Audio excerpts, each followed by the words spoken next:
Bu yıl SODES projelerinin devamı kapsamında geçen yıl başlattığımız bir kulübümüze 50 öğrencimize, diğer kulübümüze 70 öğrencimize, toplam 120 öğrencimize SODES'ten desteklerimizi ve eğitim faaliyetlerimizi sizlerle paylaşıyoruz.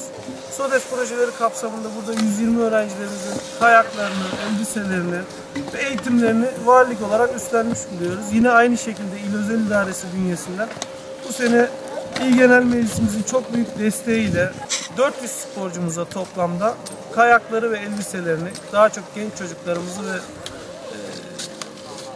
maddi açıdan yardıma ihtiyacı olan ailelerimizin çocuklarını kayak sporuyla tanıştırmak için bir proje geliştirdik. Yani toplamda aşağı yukarı 600 gencimize, çocuğumuza bu imkandan istifade şansı tanımış olduk.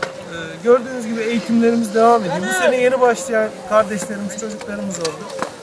Çocuklarımız da çok güzel bu işi öğrendiler. İşlerinden inşallah önümüzdeki yıllarda gerçekleştirilecek olimpiyatlara gidecek sporcular çıkmasını temenni ediyorum. Ve biz bu doğrultuda çalışmaya devam edeceğiz diyorum.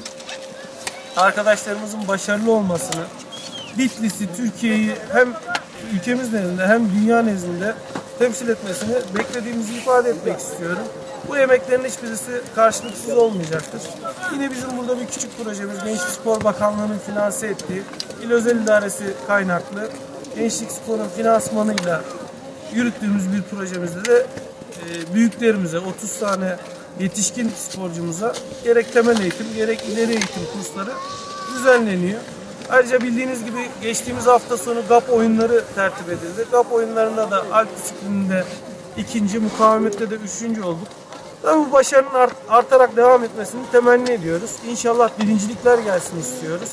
Siz yatırım yaptıkça başarı akabinde geliyor. Yine Portekiz'de düzenlenen atletizm şampiyonasında bir kardeşimiz Avrupa şampiyonu oldu. Ondan da bahsetmeden geçmek istemiyorum. Hocalarımıza, sporcu kardeşimize, gençlik spor yetkililerimize şükranlarımı sunuyorum. Sen Alsınlar be ya, öyle alalım.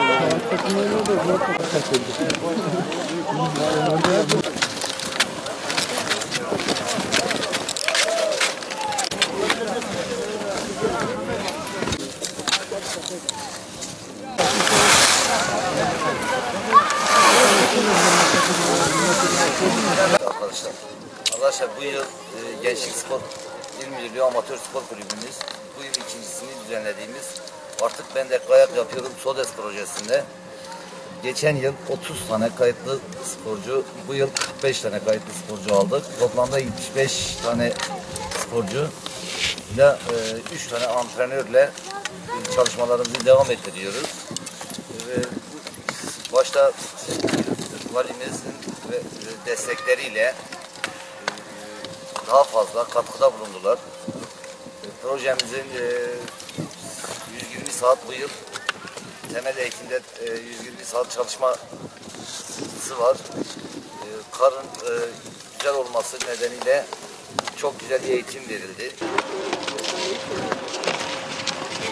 Valla burada iyi kayılır kenara bir yemin ederim. Ama şurası var ya, şurası acemi. Hadi gel. Güzel baba.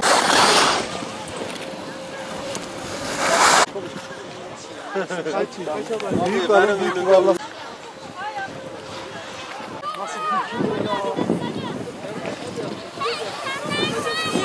Güzel olmuş.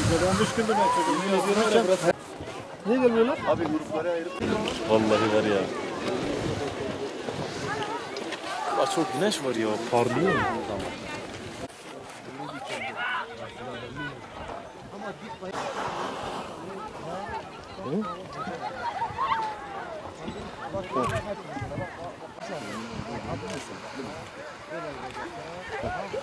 Şimdi gelin. Alo.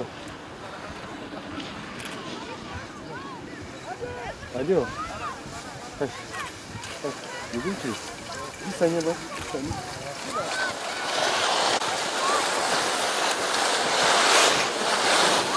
Dedim ki